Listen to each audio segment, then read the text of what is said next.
What is going on, you guys? It's the Blind Prophet, and today I wanted to bring a list similar to last week's where I broke down medias in the same genre to hold you over for the eventual release of Cyberpunk 2077. But this time for the samurai game we've all been asking for, Ghost of Tsushima. Ghost of Tsushima is my second most anticipated game going into 2019, right behind Cyberpunk 2077. And just like with Cyberpunk, we haven't gotten a specific release date from Sucker Punch, but it is rumored to be coming in 2019, so hopefully we don't have to wait too long.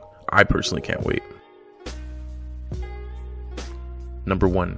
13 Assassins, 2010. Starting off this list is an amazing samurai movie from Takashi Miike, which is a remake of Aichi Kudo's 1963 Japanese black and white film, 13 Assassins. Loosely based on historical events, the film is set in 1844 toward the end of the medieval Edo period, where a group of 13 assassins, composed of 12 samurai and a hunter, secretly plot to assassinate the savage leader of the Akashi clan, Lord Matsudaira Naritsugu, before his appointment to the powerful shogunate council.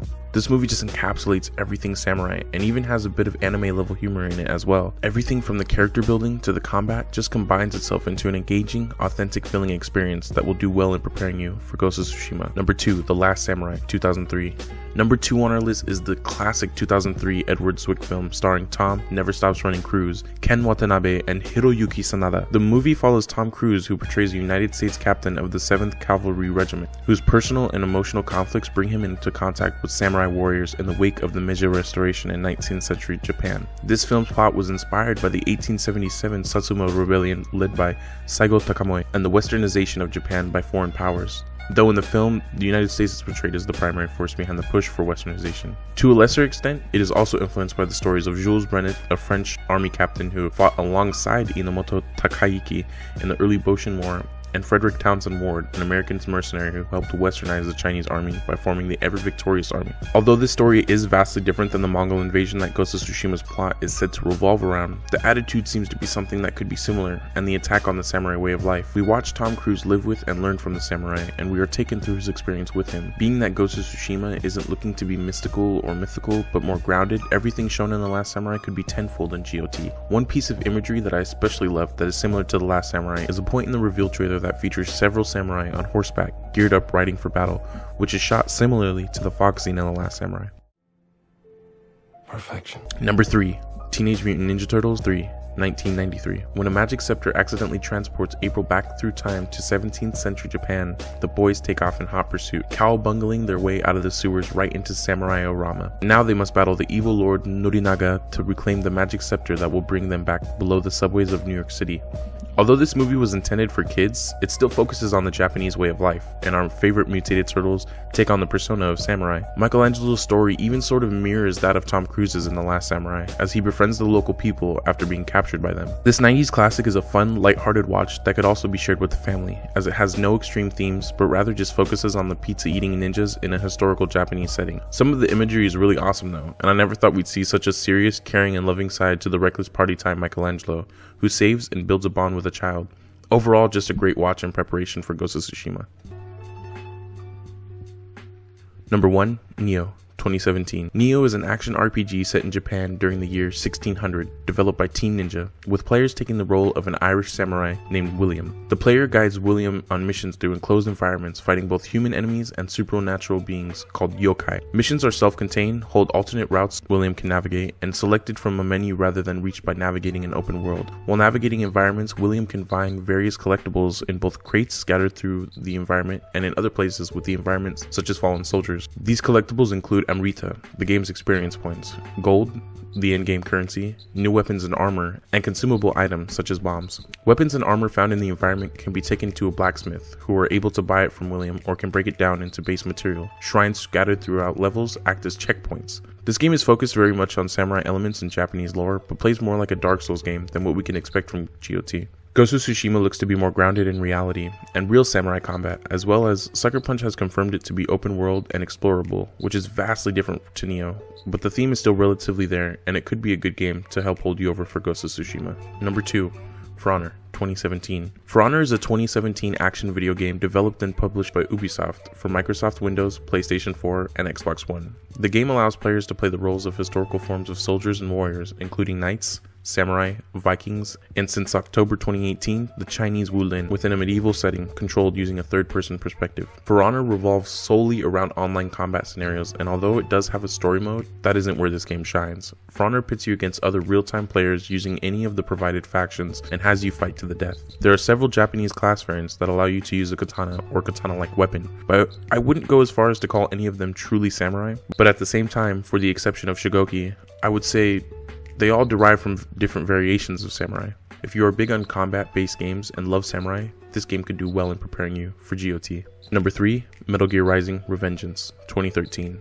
Developed by Platinum Games and published by Konami Digital Entertainment, Metal Gear Rising: Revengeance is an action hack-and-slash video game. Released for the PlayStation 3, Xbox 360, and Microsoft Windows, it is a spin-off in the Metal Gear series and is set 4 years after the events of Metal Gear Solid 4: Guns of the Patriots. In the game, players control Raiden, a cyborg who confronts the private military company Desperado Enforcement, with the gameplay focusing on fighting mechanics, using the sword and other weapons to perform combos and counterattacks. Through the use of blade mode, Raiden can dismember cyborgs in slow motion and steal parts stored in their bodies. The series' usual stealth elements are also optional to reduce combat. Choosing games for this list was extremely hard because Ghost of Tsushima is a game that we really haven't gotten before, a truly samurai open world experience. I have been asking for something like this for years now, to the point where I started to write my own Assassin's Creed fanfiction set in feudal Japan, where the main character would shift from shinobi and samurai given the situation. GOT seems to be just that, with parts of the gameplay demo focused on the slow, tense samurai combat, which has never really been spotlighted in other games that resort to fictional hack-and-slash samurai combat. One particular part in the gameplay demo that had me like, holy shiitake, this is a samurai game, is when Jin kills a Mongol by thrusting his katana through a shoji door. That was legitness! Yeah, it was, huh? Number 1, Samurai: The Last Warrior, John Mann, 2011. From his birth in the shadow of the great volcano Sakurajima to his glorious death by ritual suicide and disembowelment, Saigo Takamori was the ultimate samurai leader. His fall brought about the end of hundreds of years of samurai tradition, and in many ways marks the birth of modern Japan. Saigo was a man trapped by paradox, a faithful servant to the emperor, and yet leader of rebel troops, a mighty samurai warrior, and also a master of Chinese poetry. His life and ultimately his death offer a window into the hundreds of years of culture and tradition that define the samurai. If you couldn't get enough of Ken Watanabe's Katsumoto in The Last Samurai, then you will love this story that the character was loosely based on. This man was samurai, he was Bushido, he was everything that the image you have of a katana-wielding warrior should be, but he was also a man of so much honor and dignity, and his story is so awesome and sad because he fought for everything he believed in, which could be a struggle that our protagonist Jin faces in GOT with the oppression of the Mongols. Although we do see certain shinobi elements that Jin must have picked up to adapt to fight the size of the Mongol army, he is still very much samurai. And this will be interesting to see his character and how he progresses as his country is under attack. Number 2, Genghis Khan and the Making of the Modern World, Jack Weatherford, 2004. Genghis Khan and the Making of the Modern World is a non-fiction book divided into 3 parts in dealing with the early life and rise to power of Temujin, the man who would become known as Genghis Khan. The text details his conquests and the establishment of the Mongol Empire and the changes undergone by the empire after his death and up until its collapse. Throughout, Weatherford makes the argument that the Mongol Empire played a pivotal and underappreciated role in shaping the modern world as we know it. Ghost of Tsushima will revolve around one of Genghis's cousins, Kublai, who tried to conquer the Japanese archipelago after the submission of Goryeo to vassaldom. This was made apparent by his appearance in the trailer, where he provided a voiceover for most of it and appeared in a tense scene towards the end. Reading this book won't explain specifically GOT's events, but it will definitely help you to understand why Kublai and the Mongols are in Tsushima. Thank you guys for watching. I really enjoyed making this list for you guys after the feedback that I started to get for the previous video for how to prepare for Cyberpunk 2077. I do want to put out a part 2 next week, just because I did have a lot on that list that didn't make it, because I wanted to kind of condense it and make it a digestible video that wasn't too long. But yeah, just let me know what you guys thought about this. Are you guys excited for Ghost of Tsushima? Like I said when I was explaining the video games, it was really hard to make the list for that because we haven't really gotten any games like this. This is somewhat what we've been asking for from Assassin's Creed, because this fits that style. It's just a fully grounded, explorable game with truly authentic looking samurai combat. I mean, there's that part in the gameplay demo where Jin pulls out his katana in one swift motion, and we get that classic just one swift kill. Oh, that's hot. That's hot. So it's just stuff like that that just makes me truly excited for this game, and I can't wait. So let me know what you guys thought in the comments. I'd really love to know what you guys think.